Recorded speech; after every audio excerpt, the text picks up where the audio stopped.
জানাবে? সংসার থেকে এত বড় সিদ্ধান্ত নেওয়ার আগে একবারও আমার মতামত দরকার মনে হলো না? আমি শান্তভাবে বললাম, এটা আমার নিজের বেতনের টাকা। আর মেহেরিন শুধু আমার বোন না, আমার সবচেয়ে বড় ভরসা। আমাদের ছেলের জন্য 40 দিন নিজের সবকিছু ছেড়েছিল। আমার কথা শেষ হওয়ার আগেই ও হাত তুলে থামিয়ে দিল। এসব নাটক বাদ দাও। ওরা তো তোমার আপন মানুষ, করেছে, ওদের দায়িত্ব ছিল।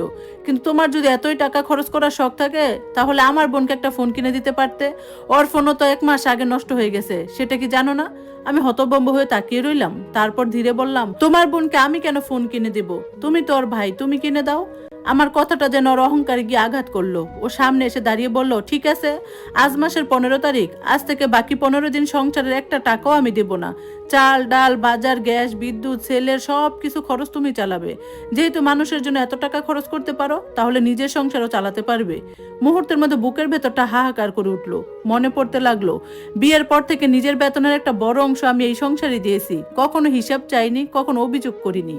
নিজের শখ আহ্লাদ পর্যন্ত চাপা দিয়েছি। আর সেই মানুষটাই বলছে আমার নিজের উপার্জনে টাকাতে নাকি আমার অধিকার নেই। গলায় একটা দলার মতো জমে গেল। কিন্তু আশ্চর্যজনক ভাবে চোখে এক ফোঁটাও জল এলো না। আমি শুধু শান্ত গলায় বললাম, আচ্ছা তাই হবে।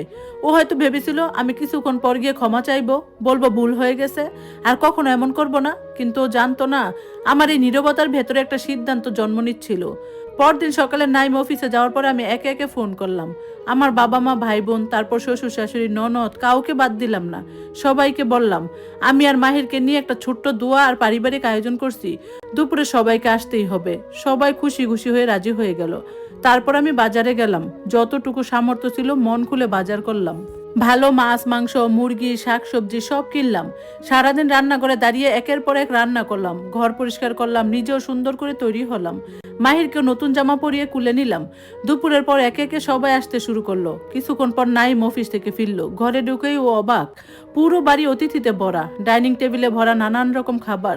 আমাকে আলাদা ডেকে নিচু গলায় বলল, এসব কি? এত মানুষকে কে ডাকতে বলেছে? এত খরচ করলে কিভাবে? আমি মৃদু হেসে বললাম, তুমি তো বলেছো মাসের বাকি খরচ আমার দায়িত্ব, তাই সব চিন্তা আমিই করছি। এখন চলো, সবাই অপেক্ষা করছে।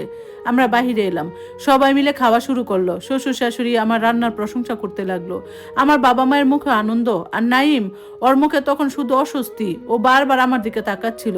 মনে হচ্ছিল বুঝতে চাইছে আমি আসলে কি করতে চাই। হয়তো ভাবছিল এত আয়োজনের শেষে আমি সবার সামনে ওর কাছে ক্ষমা চাইবো, অথবা ওকে অনুরোধ করব সিদ্ধান্ত বদলাতে। কিন্তু খাওয়া শেষ হলো, সব প্লেট সরিয়ে রাখা হলো। সবাই ভাবছিল এবার হয়তো চা আসবে। নাইমও নিশ্চিত হয়ে বসেছিল। কিন্তু আমি রান্নাঘর থেকে যখন ফিরে এলাম, আমার হাতে ছিল একটা বড় ট্রে। সেখানে চায়ের কাপ ছিল না, ছিল এমন একটা জিনিস যেটা দেখে নাইমের মুখের রং মুহূর্তেই বদলে গেল। আর ঘরে